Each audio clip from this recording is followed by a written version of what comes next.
toda la mañana aquí, que es de transformación. Estamos en una empresa, yo no voy a hablar mucho de la empresa, solo ilustraros el contexto, porque has dicho CEO de un hospital. Tuve suerte en esa época porque ahora tenemos 80, con lo cual la complejidad ha aumentado un poquillo, y además cada uno de su padre y de su madre. Por ilustraros lo que es el grupo, simplemente por situarlo en contexto, lo que voy a manejar después, pues es un grupo que a día de hoy tiene 42 hospitales, 40 centros médicos, 30.000 profesionales trabajando, y está en una transformación astronómica, porque viene de adquisiciones, fusiones, inversiones y todo lo ones que se le pueda ocurrir a uno. En los últimos años en el mercado. Solo pues algún ejemplo de centros que conocéis que a lo mejor no sabéis que son del grupo, como por ejemplo en Madrid la Fundación Jiménez Díaz, Hospital de Villalba, Rey Juan Carlos, Infanta Elena, polémicos en algún momento en tiempos de la marea blanca por ser hospitales públicos que gestionan, que gestiona una empresa privada que es la nuestra. Otros hospitales de referencia mundial, como puede ser Tecnon en Cataluña, o Dexeus, o Ruber Internacional aquí en Madrid, que son hospitales 100% del grupo, Roger en Palma de Mallorca y demás. Y simplemente para ilustrar que es un entramado de modelos asistenciales. Tenemos desde la sanidad más VIP del mundo, sanidad privada de aseguradora, cara y barata, sanidad pública, todo metido en un único paraguas. Y una de las reflexiones de hoy es que con todo esto siempre hay un mínimo común múltiplo, siempre vamos a poder hacer algo que sea industrializar o que sea homogeneizar para todos ellos, porque la diferencia siempre se produce a partir de un cierto momento, no antes. Como no, la mayoría no estáis en el sector, pues la concepción que tenemos de hospitales hoy no es la concepción con la que nacieron los hospitales antaño. No sé si sabéis, los primeros que hicieron una gran reforma sanitaria fueron los Reyes Católicos en España, que empezaron a construir hospitales en el siglo XV. Después, pues ni el PP ni el PSOE se han atrevido a hacerla. Ha habido alguna otra revolución, pero yo creo que desde los Reyes Católicos el modelo ha cambiado relativamente poco. Solo un matiz. Antes los hospitales, hospitalis en latín, y he cogido aquí un hospital que no es nuestro, un clásico de Madrid, que es el Hospital San Rafael, por una arquitectura muy bonita. Nacía como un centro, nacieron como centros de beneficencia, nacieron para pobres, no para ricos. Claro, esto contrasta hoy con Tecnon o con Ruber Internacional, ¿no? O con la excelencia de grandes hospitales públicos madrileños, catalanes y andaluces. No era así en su origen. Iban las personas desfavorecidas cuando enfermaban, peregrinos y gente marginal. Se hacían en las afueras de las ciudades, aunque hoy estén en el centro. ¿Por qué? Porque la gente predica la cercanía, pero la marginalidad la quiere lejos. Ese es el origen. Y la gran red que hacen los Reyes Católicos se construye todavía con este modelo. ¿Esto dura? ¿Hasta cuándo dura esto? Y este es el contexto. Dura hasta el siglo XX. Que los avances tecnológicos empiezan a hacer que la medicina tenga que salir de casa. Antes los ricos se trataban en casa y se cuidaban en casa, se diagnosticaban en casa, se trataban, y las enfermeras iban a casa de los que podían. En el siglo XX la tecnología cambia este concepto, es un poco lo que estamos hablando hoy, pero con otra tecnología. No estoy hablando de los sistemas de información, sino de la tecnología diagnóstica, los rayos X, que vienen después de los antibióticos, de la penicilina. Probablemente la gran revolución de la sanidad haya sido el uso de antibióticos, Pasteur y la penicilina, ¿no? Después viene una generación de rayos X que hace que el saber sea importante para el diagnóstico y el tratamiento, y no solo la intuición, no solo las manos, sino las máquinas. Esto se empieza a concentrar en grandes centros porque es muy caro. Y no hay redes, no hay Telefónica, Vodafone, Orange. El conocimiento se transmite físicamente y empieza a haber hospitales mastodónticos que concentran tecnología y que forman a los siguientes en quirófanos que tienen bancos donde se sientan los alumnos y ven cómo se hacen las intervenciones, porque no había otra forma de compartirlo. Podemos pensar que hoy esto tiene poco sentido, aunque todavía se hace así. ¿Hasta cuándo dura esto? Pues hasta la siguiente revolución, que es la de las tecnologías ya sí de la información y no del diagnóstico. En el siglo XXI, ¿qué nos va a pasar? ¿Qué nos está pasando? Pues que hay otras tecnologías que pueden acercar de nuevo el hospital a casa. No para todo, evidentemente. ¿Para qué? Para lo que sea posible hacer sin estar en el contexto del macroedificio, que no se puede sostener, que no se pueden hacer obras para modificarlo porque es muy complicado, porque son sagradas familias, todos ellos, físicamente el edificio y físicamente y moralmente los que trabajan en ellos también, en lo de sagradas familias, ¿no? Este hospital del siglo XXI adquiere un nuevo rol, que es el de diagnóstico, tratamiento y seguimiento continuo del paciente, que sois todos vosotros, que somos todos nosotros. No sé si hay alguien aquí que no haya nacido en un hospital o en el sistema sanitario. Después ha comprado móvil y ha hecho una carrera, pero todos hemos nacido en el entorno sanitario, todos habéis nacido en esto, ¿no? Salvo alguno en un taxi, que a veces pasa, y que es tan raro que sale en el periódico, ¿no? Lo normal no es nacer en un taxi, ni siquiera en una UBI. Bueno, el matiz actual es que hoy tenemos que hacer todo esto sin romper con la vida cotidiana. O sea, la gente no asume, no asumimos que a día de hoy la enfermedad suponga un parón en nuestra vida y que cuando me cure vuelva a reanudarla, sino que yo quiero seguir trabajando, jugando o echando la partida, es tan digna una cosa como la otra, en el contexto de mi enfermedad. Ya no asumo que lo más importante para mí es la enfermedad, para mí lo más importante es vivir. Y la enfermedad, pues es como la reparación del coche. Cuanto mejor me la hagas y si me das coche de sustitución, pues mejor. Con lo cual, el hospital pasa más a ser un concepto que un edificio. ¿Qué nos ha pasado en esto? Que tras décadas de innovación en tecnologías, y lo comentaba Francisco, no es que te lo haya copiado de ahí porque ya tenía la presentación preparada en el café, la innovación en servicios no ha ido al mismo ritmo. Este es un hospital muy bonito, que es el Hospital de Móstoles, que es una pasada arquitectónica y que tiene un nivel tecnológico astronómico. Es el hospital más visitado hoy en Europa. Y tiene una cosa que tienen muchos otros de los hospitales, que es cirugía robótica. ¿En qué consiste la cirugía robótica? En que el cirujano te opera sin estar en el quirófano. Se hace en un sistema de información, en una aplicación, y el que corta, perdonadme la expresión, es un robot. Bueno, pues somos capaces de hacer una cirugía robótica a la vez que le damos una cita a un paciente en una servilleta. ¿Por qué? Porque la innovación en tecnologías ha ido más deprisa que la innovación en servicios. Y hoy aquí estamos hablando de cosas sencillas, no de robótica. Porque con robótica llegamos en este hospital a 3 pacientes al día, que es muy importante. Pero por este hospital, y por algunos mucho más, pasan 5 o 6 mil personas todos los días. Entonces, ¿a qué jugamos? ¿A I+D o a negocio? O actividad, perdonad, aquí en el sector nuestro decir la palabra negocio es peligroso. Me refiero a negocio en el contexto que hablamos los tecnólogos de negocio, de sustento del negocio. Bueno, no ha ido al mismo ritmo. ¿Qué pasa con las tecnologías? Pues que el protagonista, ya no digo que sea la máquina, pues la máquina, o es el profesional, no es el usuario.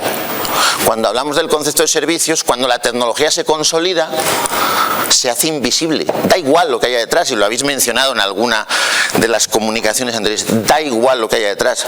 Yo ahora ya no tengo interés en que me abran el capó cuando voy a comprar un coche, porque lo más que puedo decir es jaja, pero no tengo ni idea de lo que estoy viendo, que en algunos sitios siguen abriéndolo, ¿no? O sea, me interesa mucho más lo que se ve en el salpicadero, si el asiento se levanta, se baja o si tiene navegador.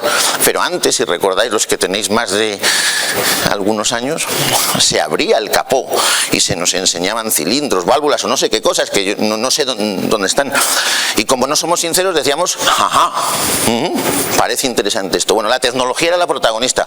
Claro, MyTaxi es el ejemplo en el sector del automóvil de que el servicio es el protagonista.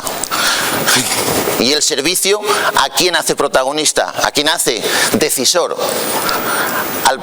Al usuario, no al profesional. Y el usuario es el siguiente de la revolución, el que nos está cambiando ahora a nosotros no es el político, aunque salga en la tele, es el usuario. Desde los Reyes Católicos siempre nos habían cambiado las instituciones, públicas o privadas, y ahora nos está cambiando el usuario. Esa es la reflexión principal de nuestro modelo de negocio. Si aplicamos el ejemplo del taxi a lo que es el sector sanitario, pues una imagen parecida sería esta. Desde luego el paciente aquí parece muy poco protagonista. Una máquina, esta es una máquina de rayos X de Siemens, que has mencionado a Rosa. Ahora, después de haber vendido bastantes trozos de la empresa, por cierto. O sea que a lo mejor si hubiera conservado lo que tenía hace algunos años no tenía necesidad de decir ahora frases que es lo que nos pasa a todos, o sea que a veces llegamos tarde con... Bueno, el protagonista está claro que es la máquina o el profesional en la etapa inicial. En el mismo ejemplo que MyTaxi, pues deja de hacerlo. ¿Cómo intentamos, intentamos estructurar el cambio nosotros de este modelo? Bueno, pues en 4 ejes que no los menciono aquí porque si no lo repetiría en cada una de las transparencias. El primero de ellos, 4 ejes en los que estamos intentando cambiar la compañía dentro de ese mare magnum de centros y de profesionales. Relación multicanal con otros profesionales. Aunque no lo penséis, hasta hace muy poco nosotros esto no lo hacíamos. Y ejemplo de esto, de relación con otros profesionales, me refiero a profesionales externos a nuestra organización, porque somos organizaciones endogámicas y consideramos que los externos o son competencia o son inferiores a nosotros. Podemos decir que son superiores, pero normalmente no nos lo creemos. Y nosotros consideramos a los médicos de centros pequeños que nos remiten pacientes personal menos preparado para nosotros, entonces no nos relacionamos con ellos, porque saben menos, ¿no? Igual dicen ellos de sus pacientes, como el paciente sabe menos, no merece la pena que me relacione tanto con él. Esto es paternalismo, pero no es servicio, no es estrategia de gestión empresarial. Bueno, simplemente tres ejemplos aquí. El poner consulta online con nuestra competencia. Centros de atención primaria públicos que antes no nos derivaban pacientes a nosotros y se los derivaban a sus hospitales de referencia, lógicamente. Esto es una verdad como un templo. Podemos decir que es, bueno, hacernos la víctima y decir que nosotros deberíamos gestionar la primaria, pero no lo vamos a hacer nunca. Eso no va a suceder. Como no va a suceder, ¿qué hacemos? Pues intentar facilitarle las cosas para que se relacionen con nosotros y no pensar en que tenemos razón, que es nuestro principio fundamental. Tengo razón, debería yo gestionar la primaria. Año siguiente, tengo razón. Da igual. No. Estos señores se relacionan en 57 centros a día de hoy, estos y algunos extranjeros, porque el modelo luego lo hemos exportado a pacientes de Rusia y de Emiratos Árabes, perdón, a profesionales de Rusia y de Emiratos Árabes que nos remiten pacientes a nosotros para intervenciones complejas, y nos relacionamos online, por todos los canales, por los que quieran, porque ellos son los que hacen que sus usuarios se puedan dirigir a nosotros. Claro, lo más llamativo de esto es que lo primero que tuvo éxito no fue hacer consultas sobre los pacientes con nosotros, que era lo que pensábamos. Lo que tuvo éxito, ¿sabéis cuál fue? Hacer una sesión clínica con ellos. Una sesión clínica, no sé si sabéis lo que es una especie de reunión que se hace todas las mañanas en los servicios, en los hospitales, antes de empezar la actividad, para tratar casos complejos y proponer una línea de diagnóstico de tratamiento. Se reúnen diferentes especialistas y es una de las claves de los sistemas sanitarios avanzados, como el español. O sea que la gente se reúne, comparten un caso y deciden. Evidentemente eso no se hace con la rutina, pero sí se hace con lo complejo. Claro, nosotros pensamos pensábamos que invitar a gente con menos nivel intelectual a sesiones clínicas no había que hacerlo, porque esto es solo para científicos que estudian casos complejos. Invitar a estos señores a las sesiones clínicas nos ha ayudado a fidelizarlos, a vincularlos, a agilizar los tiempos y a tener un flujo de trabajo con gente que antes no venía a nuestros hospitales. Esa es la realidad. Otro es las residencias. La residencia de la Comunidad de Madrid, a día de hoy hay 140 que tienen una sala de teleconsulta en la residencia. Antes nos cogían a las personas y nos las ponían en una ambulancia, sistemáticamente, porque se cubren las espaldas. Para todo disparábamos con pólvora del rey, ambulancia y al hospital. Bueno, pues hablamos, vemos, y si es necesario desplazar al paciente se desplaza, pero si no, pues se trata donde se está tratando. La idea original de esto, ¿sabéis cuál es? Que nosotros, bueno, creo, la idea original, que no solo lo hemos hecho, sino que lo hemos pagado nosotros, porque las residencias no tienen, sabéis que es un sector pues un poco más débil tecnológicamente, por decirlo elegantemente, que el sector sanitario, y no tienen infraestructuras para hacer esto. Tienen una ADSL de 2 megas para toda la residencia. Entonces, tenemos razón, deberían tener más, pero no lo tienen. Entonces, bueno, para nosotros es mucho más barato invertir 20 y tantos mil euros en ponerles una sala de teleconsulta que tener razón. Lo ponemos. Claro, en 15 días lo amortizamos en términos de mejor proceso asistencial y en términos económicos, porque muchos de los pacientes que a nosotros nos remitían de las residencias no salen del hospital, porque no sabes qué le pasa que tiene 98 años, eso es lo que le pasa. Bueno, lo mismo en los centros de primaria. Pues oye, esto va un kit y yo te lo regalo, porque a mí lo que me importa es el servicio completo, no esto. Segundo eje, el segundo eje es el de trabajo en red, que aunque parezca mentira tampoco lo hacíamos. Asumimos que el paciente se mueve, que la información se mueve, pero nosotros no nos movíamos, trabajábamos en despachos de madera o de cristal. Pero no nos movíamos porque el prestigio de un catedrático es estar en su despacho, con todos los respetos del mundo, ¿no? Pero nosotros no trabajamos para ser catedráticos, trabajamos para hacer actividad. Y nos tenemos que mover como os movéis todos los que estáis aquí. Y eso nos ha permitido pues tener en un hospital como Villalba, que es mucho más pequeño que Puerta de Hierro, que está al lado, tener cartera de servicios completa. ¿Cirugía cardíaca? Sí. ¿Neurocirugía? Sí. Todo, sí. Salvo lo que no permite la ley, que es trasplantes de determinados órganos. Córnea, trasplantes de córnea, sí. ¿Por qué? Porque hay una casuística para un día a la semana. ¿Qué hay que hacer? Montar los quirófanos iguales, tener la misma tecnología o parecida para no equivocarnos, y que el neurocirujano vaya los lunes. Porque si nosotros contratamos un equipo de neurocirugía potente en Villalba, dentro de 6 meses no es capaz de operar, se ha quedado obsoleto porque no tiene casuística suficiente. En el conjunto de todos los hospitales tiene la casuística más compleja del mundo, con lo cual puedes tener al mejor, pero tiene que moverse. Y conseguir que el moverse sea un símbolo de éxito y no de fracaso. Ven a mi despacho, eso a mí me suena a cuando estudiaba, ¿no? Pero hoy el ven a mi despacho no existe, los despachos no existen o no deberían existir como barrera.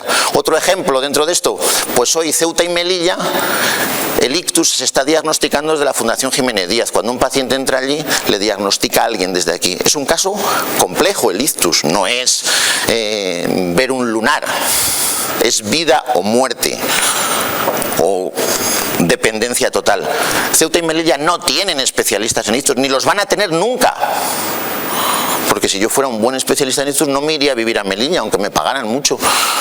Nadie se va. Como no lo tienen, hay otra alternativa, que es esto, el diagnóstico y el tratamiento online.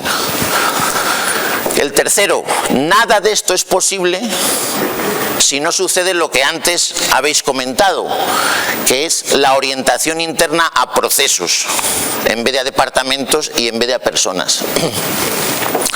Tenemos que organizarnos internamente por procesos, y nosotros estábamos organizados fundamentalmente por departamentos, poco comunicados, con soluciones diferentes en algunos de ellos, y aquí he cogido 3 ejemplos simplemente de lo que es orientación a procesos. Uno en honor a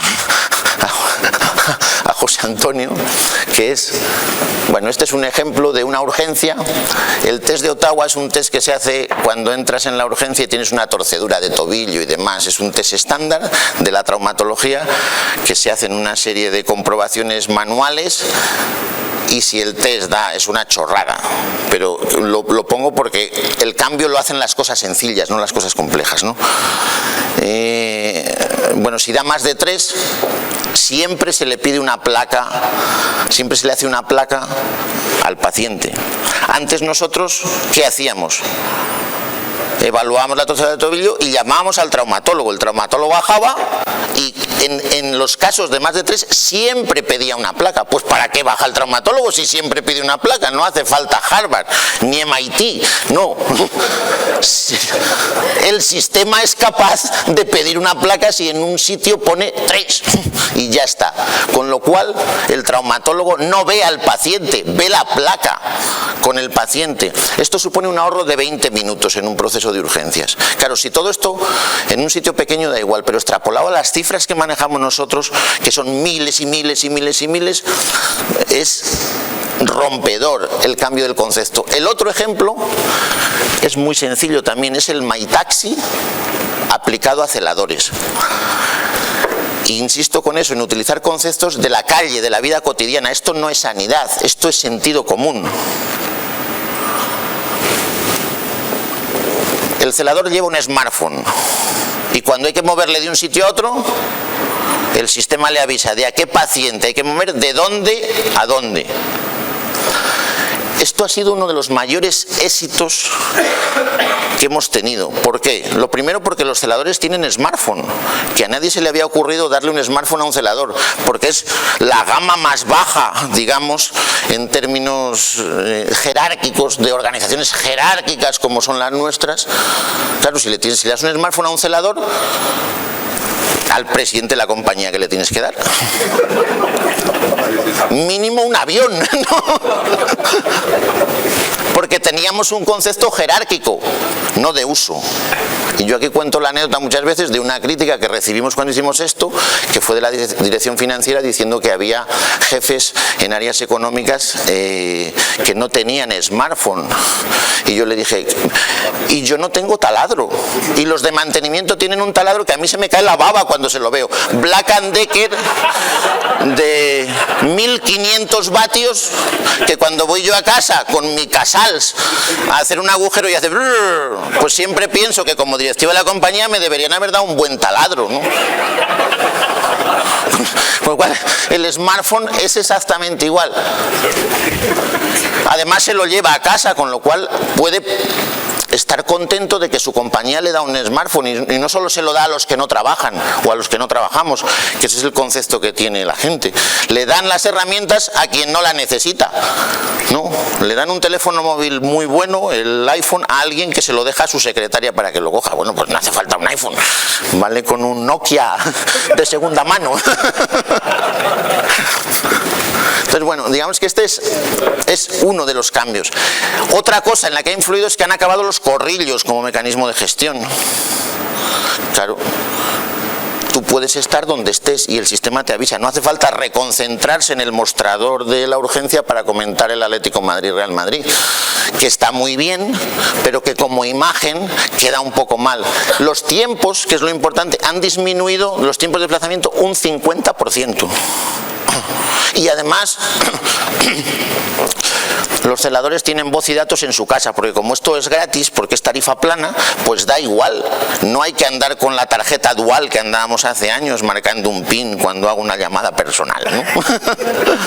Bueno, y otro ejemplo de esto, que es muy básico, es el Mercadona, que habéis comentado, el Corte Inglés, el introducir la firma de los consentimientos, que era el último reducto manual que nos quedaba por motivos legales, que siempre aludimos a ello como barrera. Es que si un día nos pide el juez el consentimiento no lo vamos a tener y lo hacíamos en papel, pues introducirlo en un circuito de firma biométrica y ya está, que es una cosa sencilla.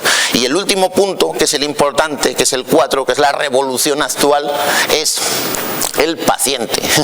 O sea, Hay un usuario más que antes no era usuario, que antes estaba en una situación de inferioridad y ahora está en una situación de igualdad, mínimo de igualdad, que es el paciente, y que nos hace ir donde está él y no hacerle venir a él donde estamos nosotros, salvo que sea necesario.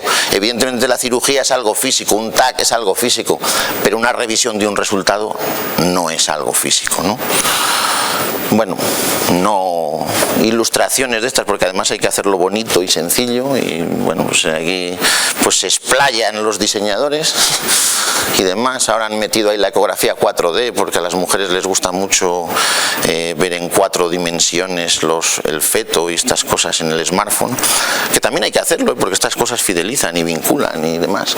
Pero bueno, lo importante de esto no es lo que percibís en las apps que hay en el mercado, que hay millones, la mayoría de ellas no se usan nunca, se descargan. Bueno, vosotros manejaréis mejor las estadísticas que yo en este sentido. Unas cosas son las que se ponen, otras las que se descargan, y otras las que se usan una vez, y otras las que se siguen usando. Cuando ya llegamos a las que se siguen usando, hay muy poquitas que se sigan usando. ¿Qué es lo que hace que esto sea útil a partir de la primera vez?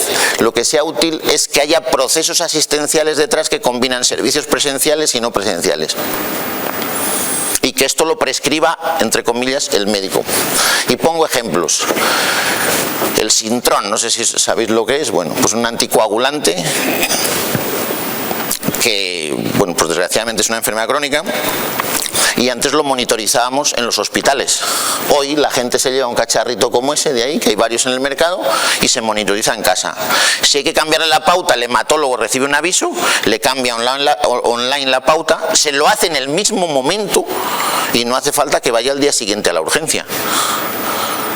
Ese es el cambio, no que vea, como nos dicen a veces, ¿para qué quiere ver un paciente un TAC? Evidentemente no lo quiere ver para nada. Pero si yo me obligo a enseñárselo, me obligo a tenerlo disponible. Es diferente el concepto, ¿no? No es que él se vaya a autodiagnosticar, es que yo me obligo a cumplir con el compromiso de tiempos y de transparencia en la información. Hacer las cosas donde está el paciente, ese era el ejemplo. Hacer las cosas sin el paciente. Lo habréis vivido muchas veces. Tenemos el mismo circuito para alguien que no le pasa nada que para alguien que tiene un cáncer. Cuando hacemos una citología o una biopsia, ¿qué posibilidades hay? Que tengas un cáncer o que no te pase nada. Fijaos la diferencia.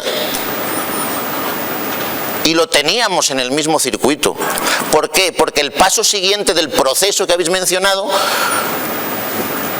era una revisión en la consulta. ¿Cuándo citábamos la revisión en la consulta? A los 10 días o a los 15 días. ¿Por qué lo citábamos a los 10 días o a los 15 días? Porque suponíamos que en 10 o 15 días íbamos a tener los resultados. ¿Qué pasa con este tipo de sistemas cutres? Que si no tienes resultado a 10 días, ¿qué haces? Citar a 15. Y si no tienes a 15, citas a 20. Es muy sencillo de gestionar. Y si no tienes en un año, citas a 2 años, que os sonará esto, ¿no? Claro, ¿por qué? Porque tenemos lo patológico y lo no patológico en el mismo circuito. ¿Cuál es el siguiente paso? ¿Cuál es el siguiente paso? Ya sé que os parece evidente, pero bueno, nosotros no lo habíamos logrado hasta ahora. El siguiente paso de una prueba, ¿cuál es?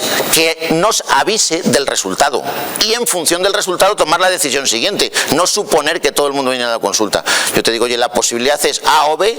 Cuando tengo el resultado, pues hablo por cualquier canal de los que mencionabais contigo, me da igual, aunque fuera SMS incluso. Incluso. Y si no es patológico, no hace falta que venga a la consulta. Claro, a nosotros nos decían los médicos, no, esto no funciona porque los pacientes vienen a verme a mí. Cuando pusimos el primer circuito de biopsias con elección, manteníamos la cita, que fue en la Fundación Jiménez Díaz, manteníamos la cita. Como tienes razón, mantenemos la cita y que venga el paciente. Pues el primer caso que hicimos con 700 pacientes, ¿sabéis cuántos fueron a la consulta? 0. O sea, no hay ninguna duda, porque si hubieran ido 350, hubiéramos tenido que seguir insistiendo. Pero es que no va nadie. ¿Por qué? Porque lo que buscamos es resolución, no es paternalismo. No hay grandes popes en el mundo a los que admiremos como líderes. No. No vamos a que nos dé a alguien la bendición a la consulta, que nos lo resuelva cuando la sociedad en la que estamos nos lo puede resolver. Y el último caso, que es un ejemplo justo lo contrario, que es hacer cosas antes, que es un circuito de reproducción asistida, que es muy bueno en resultados. Bueno, no he puesto aquí los datos, pero... Porque cuando una pareja entra en un ciclo de reproducción asistida, es un ejemplo simplemente, pues pide una consulta con un especialista. Los especialistas de reproducción asistida son muy valorados porque sustituyen a Dios, ¿no? Antes Dios era el que decidía si nos quedábamos embarazados o no, y ahora son los de reproducción asistida, con lo cual están más o menos en ese nivel, porque os hagáis una idea si lo habéis visto. Entonces, no es lo mismo uno que otro, claro, porque el altísimo es el altísimo, es una élite, públicos y privados. Claro, vas a una primera consulta a la pareja. La primera consulta dura 45 minutos, y de esos 45 minutos se pasa a la pareja 30-35 rellenando un test, que es como la selectividad más o menos, ¿no? Ahora que estamos en época. 35 minutos preguntándole, supongo que otra vez cómo se llama, para no cometer errores después a la hora de agrupar los formularios, ¿no? Como no sabíamos cómo se llamaba, pues se lo volvemos a preguntar, ¿no? Como esto del meta el correo, vuelva a meterlo, ¿no? A ver si me dice lo mismo que me dijo cuando llamó. Bueno, claro, resulta que eso ya lo sabe el paciente. ¿Por qué no se lo preguntamos antes de que venga? Si él se puede conectar cuando pide una cita y le tenemos que preguntar cosas, preguntémoselas antes, ¿no? No esperemos a que llegue. ¿Qué pasa cuando se las preguntamos antes? Perdón, que el sistema le puede pedir las pruebas antes.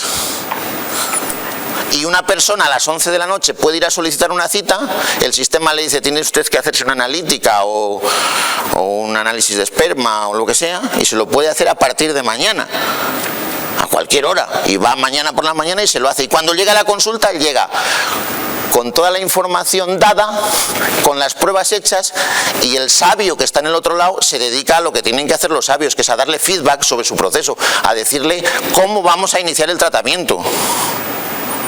No, si voy y relleno el test, ahora le voy a pedir unas pruebas, cuando estén los resultados usted vuelve a venir, bla, bla, bla, bla. En Madrid hay 2.000 pacientes que han optado por este circuito. ¿Sabéis el tiempo, lo que ha disminuido de ocupación de médico? En este caso, 70%. 70%. Claro, son médicos que no tienen tiempo porque el día de momento solo tiene 24 horas. Entonces, cuando tú tienes un proceso que ocupa 45 minutos, suponiendo que no duermas ni comas, divides el día entre los 45 minutos y te sale el número de pacientes que puede ver. Es una operación muy sencilla, ¿no? Y a partir de ahí no puedes ver más, salvo que cambies el proceso, claro. Si tú reduces los tiempos un 70%, además de incrementar la calidad de la relación, pues puedes ver un 70% más de pacientes. Y además se adelanta el inicio del tratamiento 2 meses. 2 meses. Que en un proceso de estos es muy importante. No en estos, en todos. Porque cuando alguien decide ir a un especialista de reproducción asistida, piensa que o se queda embarazada mañana o ya ha perdido todas las posibilidades del mundo. Esto es un efecto psicológico. Pero lo mismo pasa cuando te tuerces el tobillo y no te diagnostican bien, que piensas que te vas a quedar cojo toda tu vida, o cuando no hay pastillas en la farmacia hasta el día siguiente. O sea, todos pensamos en ese momento que es lo más importante de nuestra vida, con lo cual adelantar los tiempos es fundamental, y quien decide eso es el usuario, no es el médico. No es necesario que usted le vea hasta dentro de 20 días o dentro de 2 meses, porque da igual, se puede usted quedar embarazada igual. Eso son palabras, porque la cuestión en la enfermedad es cómo yo la percibo, no cómo me la cuentan. Para una persona que tiene un hijo de 6 meses y le lleva a urgencias porque tiene 39 de fiebre, cuando está en el coche está pensando que se puede morir. Y da igual que haya hecho un doctorado, incluso da igual que sea pediatra el padre. Cuando es padre, piensa como padre. ¿Cuál es el último cambio de estos? El paciente activo que escribe. Y pongo aquí, no es el que lee es pasivo. Y el que lee es más paternalismo todavía.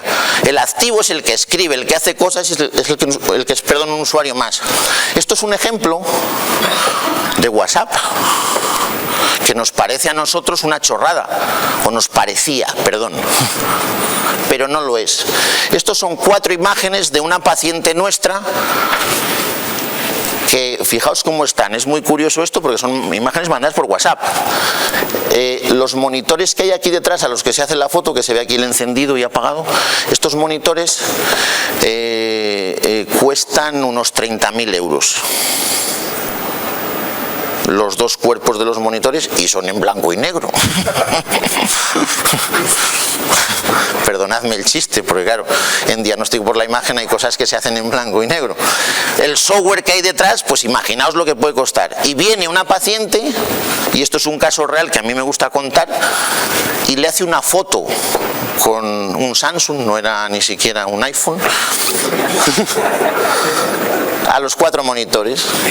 Es una artrodesis, tiene unas agujas ahí que se le han descolocado, y lo curioso es el proceso, no esto. O sea, es una chica de 21 años que esto lo asume como normal y que su médico le deja hacer esas fotos. Nos llama, perdón, manda por WhatsApp estas 4 fotos a un traumatólogo por la noche, y el traumatólogo le responde a las 7 de la mañana, antes de ir a trabajar. O sea, nosotros le pagamos a partir de las 8.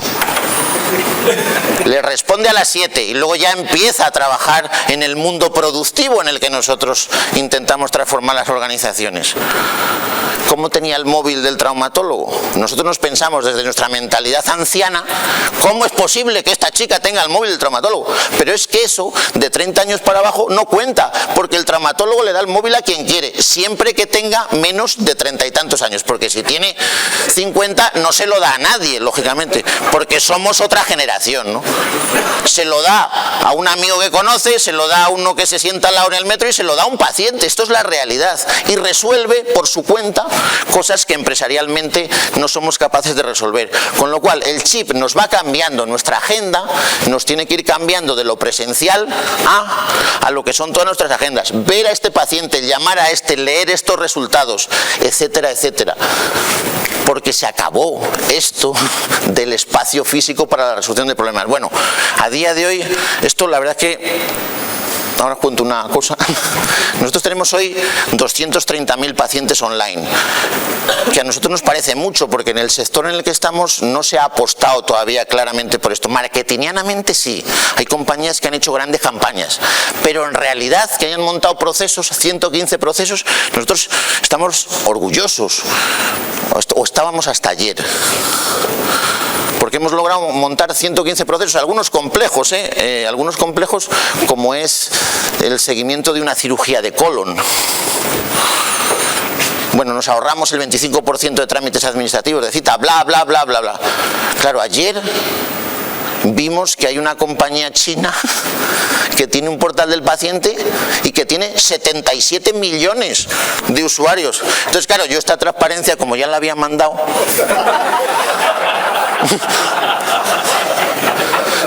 ¡Qué vergüenza! Espero que no esté ningún chino en la sala hoy, porque me dirá, ¿te atreves a contar esto?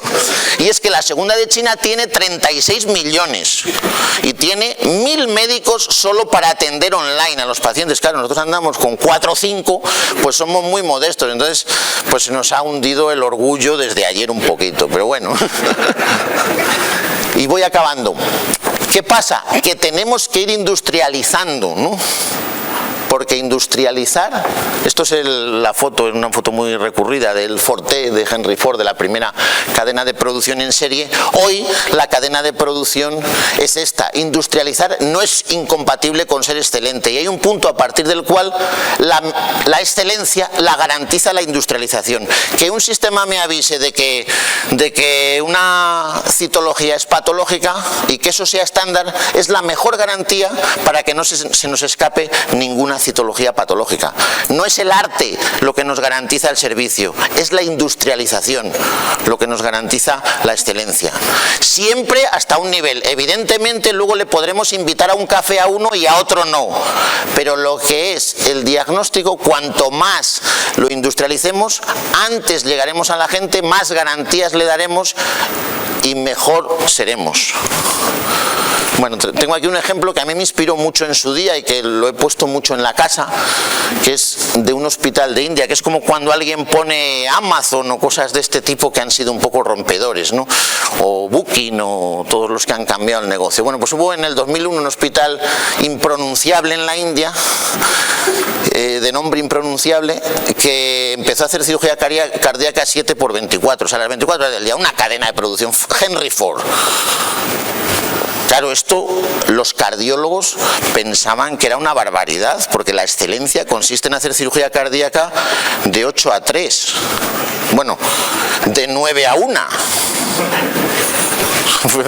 De 9 a 1. Eso es la excelencia, que esperen por mí, ¿no? Bueno, pues hay alguien que hace esto.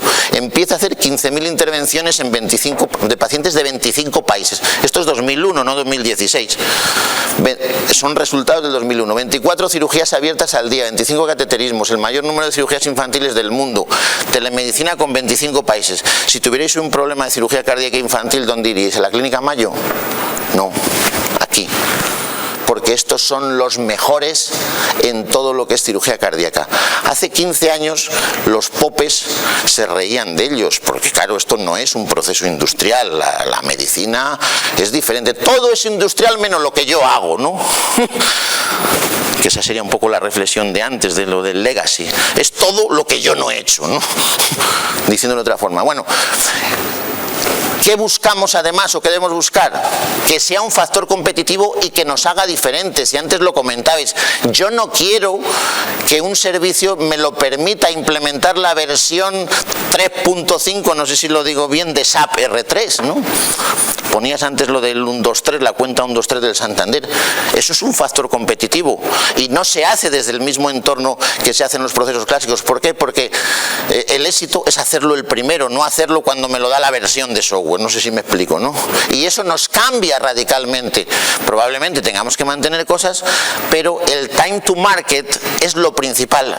Esto hay que hacerlo el lunes. ¿Por qué? Porque el lunes lo vendo, perdón, o convenzo, y el martes lo tiene todo el mundo, ¿no? E ir ofreciendo nuevos servicios, como es uno de los que están aquí. Fijaos qué curioso era antes como el nivel tecnológico de un fonendo multiusuario. Ahora en el MediaMarkt venden uno para el iPhone. Esto es real, ¿eh? Pero esto, si nos vamos a anatomía patológica, a día de hoy hay microscopios que tienen 8 visores. Que, bueno, hemos intentado acabar ya con ellos utilizando el mismo concepto de videoconferencia, pero esto hace 2 años, en los casos clínicos se ponían 8 a mirar por un microscopio. Bueno, evidentemente el online nos permite segundas opiniones, nos permite avanzar en algo que hasta ahora no estábamos acostumbrados. Y acabo resumiendo el cambio de la tecnología al servicio. La relación online no consiste solo en poner la información, no. La transparencia nos ayuda a mejorar. Una cosa que a nosotros nos ha pasado, que ha sido muy polémica, que no le he contado antes, y es la última anécdota que cuento ya, que empezamos a publicar toda la imagen en el portal del paciente. Hemos tenido unas críticas tremendas, tremendas, hasta casi de violencia física, ¿no? Con algunos, porque no se entiende esto. ¿Cómo vamos a poner un tag en el portal del paciente, no sé si es correcto llamarlo así, si no está diagnosticado? Pues lo hemos hecho, no en todos los sitios, ha sido libertad de centros. Unos lo han hecho y otros no. Dentro de esta política de flexibilidad y de todos opinamos, ¿no? Unos sí y otros no. Claro, ¿sabéis? Solo el hecho de publicarlo, transparencia. ¿Sabéis cómo han evolucionado los tiempos de diagnóstico? Los que no lo han hecho siguen siendo los mismos, y los que lo han hecho han mejorado cerca del 50% los tiempos de diagnóstico. ¿Por qué? ¿Porque les hemos dado tecnología? No, se la hemos dado al usuario. Porque da vergüenza que el usuario sepa que esto no lo tienes diagnosticado. Y antes tenías 15 días de plazo hasta que ibas a la consulta. Y ahora no lo tienes, porque el usuario ve que no está. ¿Y cuánto tarda en volver a mirar si no está? Los que habéis trabajado en telcos lo sabéis. ¿Cuánto? 3 minutos. No 3 semanas, evidentemente, da igual. Antes era 3 semanas, ahora es 3 minutos. Y al día siguiente llama por teléfono y pregunta, con lo cual te presiona. Y si tú eres capaz de defender que tienes razón, y vuelvo a lo de tienes razón, no importa, tienes razón, se lo explicas. Le explicas que no has tenido tiempo, le explicas que lo haces más tarde que otros, se lo explicas y no pasa nada. Si se lo explicas, pues no pasa nada. Pero no es explicable. Cambio porque me obliga la calle. No me llevo a la calle la tecnología de los hospitales, me llevo a los hospitales la tecnología de la calle. Lo que sucede en la sociedad lo tenemos que meter en el trabajo, por eso ponía lo de WhatsApp. La transparencia nos obliga a mejorar, a cambiar el modelo y llevar al trabajo conceptos de casa y no al revés. Lo que les vemos a los niños es la excelencia. La excelencia. Hacen fotos de todo. El ejemplo es un ejemplo de Snapchat o un ejemplo de Instagram, lo que es eso mismo. Todo es una foto. No se bajan documentos en los portales, ¿no? Se hacen fotos, y si un documento tiene 6 páginas, se hacen 6 fotos. Y tiene 8.300.000 fotos. Y todas en la misma carpeta. No hace falta una estructura de directorio de Windows. No, todas a granel y todas las encuentran. Y no existen conceptos que nosotros hemos manejado. Bájate el documento, le decía yo un día a mi hijo, bájate el documento y te explico lo de matemáticas. ¿Qué es bajarse un documento? ¿A dónde? ¿Al piso de abajo? No, pues le hago unas fotos y ya está. Que quedan descuadradas, pero me sirven para el servicio. Y no hablamos de tecnología, no hablamos de máquinas, no hablamos de imágenes, hablamos de personas, de procesos y de compromisos de tiempos. ¿Y cómo se hace esto? Antes has puesto una diapositiva del camino diferente, ¿no? Pues como decía Antonio Machado en Campos de Castilla, no hay, lo malo de esto y lo bueno es que no hay método. Es que es infinito lo bueno. Hagas lo que hagas, mejoras. Caminante no hay camino, se hace camino al andar. No hay otra estrategia que ponerse, y el día que haces una cosa te abre las siguientes. Y acabo con esto, y perdonad, con la frase de Gregorio Marañón, de que esto además nos permite hacer lo que ya no tiene vuelta atrás, que es la personalización, en nuestro caso, de la medicina. Precisión y personalización. No pensemos que lo industrial es despersonalizar. Nos deja tiempo para personalizar porque no hay enfermedades, hay enfermos. Pues muchas gracias y...